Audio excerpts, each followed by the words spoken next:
Salve, salve galerinha, mais ou menos. E aí, tudo tranquilo? Vamos continuar a nossa saga da física aplicada à radiologia, certo? A nossa saga que nós falamos do tubo de raio-x e agora nós vamos seguir falando do tubo de raio-x até chegar no tal do Brainstorm, certo? Ou simplesmente frenagem, se você preferir, ok? Então, se você não assistiu os outros vídeos, dá uma olhadinha na descrição desse aqui, que vão estar todos eles na ordem que você tem que assistir, caso você queira seguir a nossa ideia, o nosso raciocínio, o nosso pensamento, certo?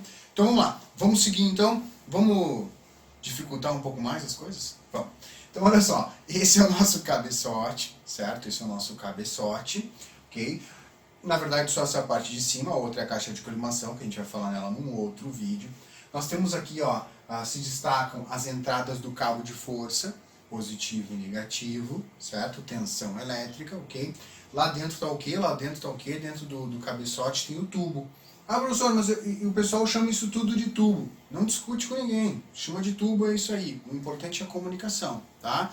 Então sim, pode chamar. Mas na nossa aula, tubo é só essa peça que fica lá dentro do óleo, junto com todo o sistema elétrico, certo? Óleo para quê? Óleo para resfriamento, certo? Vamos dar uma olhadinha na ampola? Vamos olhadinha na ampola? A ampola, então, é a parte de vidro, certo? Que fica em torno das peças, ok? Para fazer o quê? Para permitir que seja feito vácuo lá dentro e a energia possa se movimentar aqui sem bater em nenhum átomo, certo? E se propagar livremente. Olha que palavra bonita, propagar. Propagar aí daqui para lá, tá? A energia vem do nome que se propaga. Essa palavra aí anota aí, propagar, certo? Então vácuo, é feito vácuo ali. Mais alguma coisa nessa janela? Ó, uma novidade, a janela. A janela do tubo. Você não consegue ver a janela aqui. E a janela não é um buraco. A janela não abre e fecha. Eu vou colocar a nossa ilustração aqui para você enxergar a janela, certo? Olha aqui a janela. Ó. Tem o desenho da ampola e aqui a janela, que é uma parte mais fina, tá? Essa parte mais fina é para facilitar a saída da radiação quando ela é fabricada, ok? A gente vai falar sobre isso lá na frente, tá? Lá na frente. Mas aqui a gente fica sabendo o que existe essa tal janela, cara. Essa janela tá ali, tá? E que ela não abre e fecha, ela é simplesmente uma espessura de vidro mais fina para facilitar a saída da radiação, tá? Bom, então vamos lá. Vamos falar agora do cátodo. O cátodo, que é essa parte aqui, característica, né, dessa peça metálica aqui nossa, onde eu tenho um copo, certo? Uma alça de suporte, um suporte para a alça. O cátodo é o quê? Ele é o eletrodo negativo, eletrodo negativo do tubo, certo? Como é que eu classifico esse eletrodo negativo? Eu classifico ele como simples, como duplo ou como triplo. Mas o que eu classifico como simples, duplo ou triplo, professor? Lá dentro do copinho, tem o quê? Tem filamentos. Como uma lâmpada incandescente, ou como aquela estufa, né, que você liga para se esquentar, é o mesmo princípio aqui, certo? Os filamentos, que nós já vimos. O foco fino, que é o pequeno fino, e o foco grosso, que é o grande grosso, certo? Já vimos. Novidade até agora, só a janela. Então vamos dar uma piorada nisso aí, né? Não, vamos lá, vamos introduzir. Qual é a função do cátodo? A função do cátodo é fabricar elétrons. É a fabricação de elétrons. Elétrons, cuja a gente usa o símbolo a letra E com esse sinalzinho de menos em cima. Então, o cátodo, ele é responsável pela fabricação de elétrons. Fabricar elétrons. Elétrons. Aqueles que têm o núcleo, lembra? Rutherford, Bohr, e eu tenho os elétrons girando em torno do núcleo. A gente vai fabricar esses elétrons. Esse é o termo fabricar, mas na verdade vou mostrar bem o que a gente faz quando a gente usa essa parte do tubo aí, que é o copo focalizador. Olha só, ele tem um nome. Esse copinho aqui, que parece um copinho deitado, o nome dele é copo focalizador. Ou capa focalizadora, ou copo focal, ou capa focal. Você escolhe o nome que você quer, te vira, tá? Tem vários nomes, ok? Aqui tá ele, bem grandão, ó. Essa aqui é a alça de suporte e ele tá aqui dentro, certo? Ele tá aqui dentro. Bom, o que tem dentro do copo focal, do copo focalizador? Temos os filamentos, certo? E eles então são responsáveis por fabricar o tal do elétron. Mas olha só, cuidado com essa tal fabricação do elétron aí. Tá? Como é que é essa fabricação de elétron? Ele faz do nada? Não é assim, cara, não é assim. Não é fazer do nada, fazer acontecer. Não. Na verdade, ele disponibiliza para você os elétrons para você usar para fazer raio-x. Tá? Como é que funciona? Tem um filamento lá dentro, ó. Tem um filamento como de uma lâmpada, como eu já falei, como daquela estufa que você usa lá no banheirinho para tomar banho, que não aguenta o friozinho, né? Liga a estufa lá, tem um filamento desse ali dentro, certo? Já viu essas com filamento? O que acontece? Vai percorrer a corrente elétrica. Corrente elétrica passa pelo fiozinho, pelo filamento. E o que acontece quando a corrente elétrica passa pelo filamento? Ele começa a esquentar. E aí gera luz. Mas a gente não está interessado na luz aqui agora, a gente não está interessado na luz, a gente está interessado nos elétrons. Então, mas inicialmente, o filamento ele vai esquentar pela passagem de corrente elétrica. Como é que eu faço para esquentar o filamento, professor?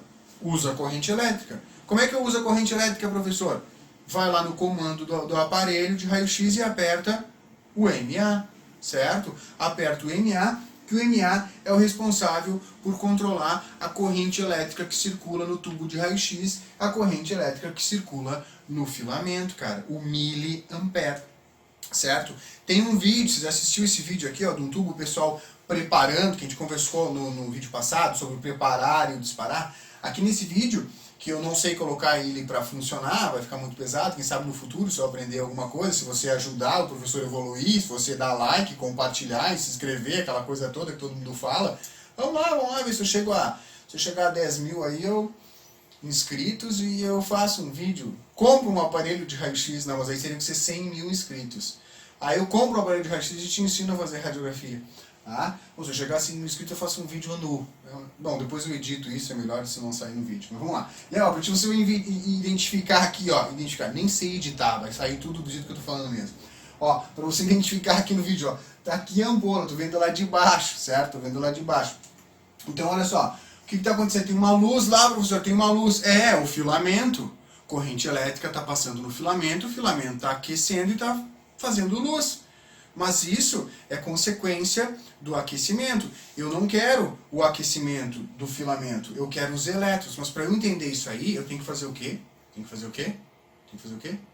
Ó, eu tenho que pegar o filamento e quebrar ele, pedacinho. Não vou quebrar, cara, não vou quebrar. Eu vou só pensar. Lembra daquela ideia?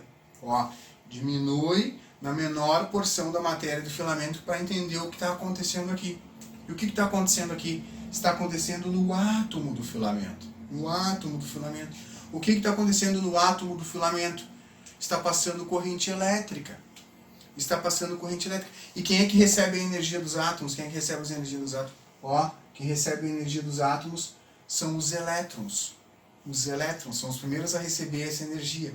Então eles começam a receber energia. Você já sabe o que acontece quando a gente começa a fornecer energia para um átomo. Os elétrons começam a girar, começam a sacudir, e aquilo vira um frenesi, e eles começam a girar cada vez mais rápido. E o que acontece quando eles começam a girar cada vez mais rápido? Eles se afastam do núcleo, eles saltam fora das suas órbitas, certo? Então aqui, ó, tinha KLM, 1, 2, 3, 3 aqui. 3 níveis. Você deu energia elétrica e esse elétron foi girar lá longe, Mas olha só, isso não acontece com um elétron só. Isso acontece com vários elétrons. E isso tem um nome na física, a gente chama de excitação atômica ou molecular. Então, esse frenesi dos elétrons, esse vai e volta dos elétrons, você dá energia, ele devolve energia, Esse devolve energia é a luz. Então, se alguém te perguntar como é que funciona a luz, professor, a lâmpada, com excitação atômica ou molecular, os elétrons começam a sacudir. Ah, mas isso é na lâmpada da incandescente, professor. Como é que é na lâmpada fluorescente? Mesma coisa, só que é num gás. É um gás que começa a receber energia e os elétrons do gás começam a vibrar. Ah, e como é que é o LED, professor? Como é que é o LED? LED são cristais. Que os elétrons começam a vibrar. Mas todos eles, o gás, o cristal ou o filamento de tungstênio, todos eles têm elétrons. E essa excitação, então, que é responsável pela fabricação dessa luz. Mas eu não quero a luz agora. Agora eu quero o quê? Eu quero afastar os elétrons. Então eu esquento isso daqui para que os elétrons se afastem do núcleo, percam, ficam com fraca ligação. Lembra? Rutherford, Bohr, núcleo positivo, energia negativa, nomes que se deram. Então eu quero que esses elétrons se afastem. E eles se afastam à medida que você fornece eletricidade. Mas não é um elétron que se afasta, não é um elétron que se afasta, são muitos elétrons que se afastam. E você imagina o tungstênio. Se eu fosse desenhar com o modelo atômico de Bohr nas órbitas, olha quantas bolinhas teria que botar para ilustrar o tungstênio. Por que tungstênio? Porque tungstênio, alto quê? Alto número atômico, alta condutividade térmica e elétrica e alto ponto de fusão. Por isso tungstênio. Viu só? Então eu vou esquentar o tungstênio e vou afastar os elétrons, E isso é o que a gente chama de produzir elétrons. Quando a gente fala produção de elétrons, nós estamos falando nisso, nesse afastar dos elétrons. Você vai afastar os elétrons, então a gente diz que a gente está produzindo elétrons. Isso acontece aonde? No filamento. O filamento produz elétrons através da passagem de corrente elétrica, certo? Qual? O foco fino e o foco grosso. Quem é que produz mais? Obviamente, o foco fino produz menos elétrons, porque ele é menor e ele é mais fino. E, obviamente, o foco grosso produz mais elétrons, porque ele é maior e ele é mais grosso, certo? Por hora, é isso aí. Seguindo, vamos lá. Vamos falar então desse copo focalizador, que fica ali, que é onde são produzidos os elétrons, certo? Mais precisamente no filamento, ok? No filamento. Corrente elétrica no filamento. Corrente elétrica no filamento, quem é que controla? O MA. O MA controla a corrente elétrica do filamento, cara. O MA, certo?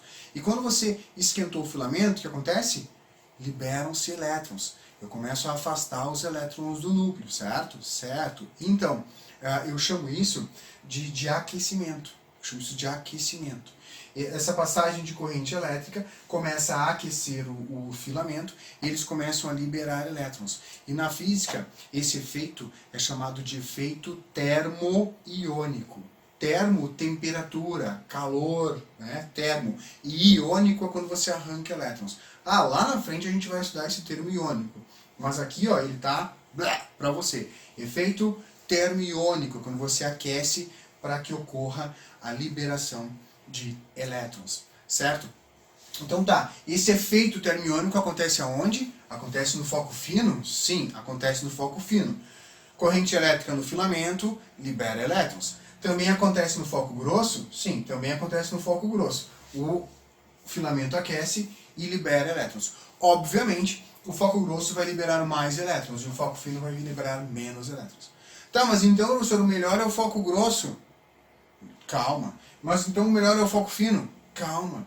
Cada um na sua função. Olha só, eu vou transformar lá na frente esses elétrons em raio-x. Mais ou menos. Eu vou transformar a energia que existe nos elétrons em raio-x, certo? Então, quanto mais elétrons eu tiver, mais energia eu vou ter, mais raio-x eu vou fazer, tá? Certo? Esse é o que é o segredo aqui. Só que olha só, o que Dufay falou? Dufay falou de cargas, não, Dufay falou de essa atração e repulsão. Depois o Benjamin Franklin falou de cargas, certo? Mas o fato é que cargas iguais, sendo positivas ou negativas, quando elas são iguais, elas se repelem. Aí você se pergunta, aqui não é tudo negativo? Por que não se repele então? Sim, se repele. Na verdade, se repele. Mas aí eu tenho o quê? Eu tenho o copo focalizador. O copo focalizador, ele é percorrido por uma tensão elétrica negativa. Uma tensão elétrica negativa. E claro, eu desenhei os elétrons aqui para você enxergar, mas na verdade eles ficam aqui dentro. Eles estão, não dá para ver, eles ficam perto, muito perto do filamento. Então, olha só, o copo focalizador acaba achatando esses elétrons, concentrando os elétrons e focalizando lá no alvo. Lá na parte onde os elétrons vão se chocar com o alvo, que está descrito no próximo vídeo. Já te adianto isso. Então, olha só, aqui ó, no copo focalizador, certo? No foco grosso, tem mais elétrons. Então é mais difícil você manter eles juntos. Então, eles não ficam tão concentrados. Aqui eles ficam mais concentrados. Aqui eles ficam menos concentrados. Eles são mais, eles ficam menos concentrados. certo? Então na hora que você for, que eles forem em direção ao lado positivo, esses aqui vão mais juntinho e esses aqui vão mais afastados, mas vão juntos, mas vão mais afastados do que em comparação ao foco fino. Então esse é o trabalho do copo focalizador, focar no alvo, focar no local certo, ok? Bom, então o cátodo, ele produz elétrons, certo? O cátodo produz elétrons. Os elétrons são produzidos no copo focalizador, certo? Mais precisamente nos filamentos, no foco fino ou no foco grosso. O foco fino, ele produz menos elétrons, porém de forma mais concentrada, certo? E o foco grosso, ele produz mais elétrons, porém de uma forma menos concentrada. Ônus e bônus. Tá? E qual é a diferença? Não sei se eu já falei, vou me repetir. Do dedo, certo? Para fazer radiografia do dedo, eu preciso de muita radiação ou de pouco? Pouca radiação, menos. Então eu vou utilizar o foco fino, certo? Tá, e para fazer o tórax? Para fazer o tórax eu preciso de mais radiação, então eu vou usar o foco grosso, certo? Vou usar o foco grosso. Tá legal? E quem é então responsável? Qual é o efeito responsável? O efeito termoiônico. O efeito termoiônico é responsável por aquecer os filamentos, por produzir esses elétrons. É o efeito termoiônico. Como é que eu controlo o efeito termoiônico? Eu controlo com MA. Eu controlo o efeito termoiônico com MA. O MA controla a corrente elétrica que vai aquecer o filamento, o aquecimento do filamento que vai gerar efeito termiônico e vai me gerar elétrons. Então, quanto maior o MA, maior o aquecimento, maior elétrons, maior a quantidade de radiação que eu vou utilizar para fazer o meu exame, certo? Então, agora eu paro esse vídeo e você vai seguir no próximo vídeo, onde eu falo do ânodo e sim, nós chegamos no brainstorm, certo? Até a parte 2.